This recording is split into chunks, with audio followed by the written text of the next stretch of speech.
பொண்ணு பொலிகாட்டில் கூவுங்குயில்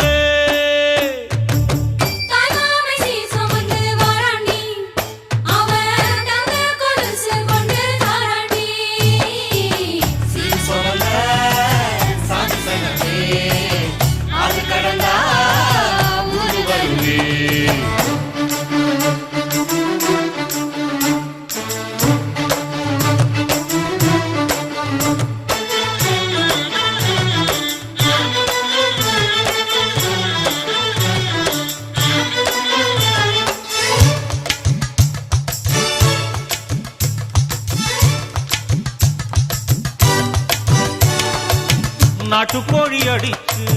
நாக்கு சொட்ட சமைச்சு நல்லெண்ணெய் ஊத்தி குடு ஆத்தா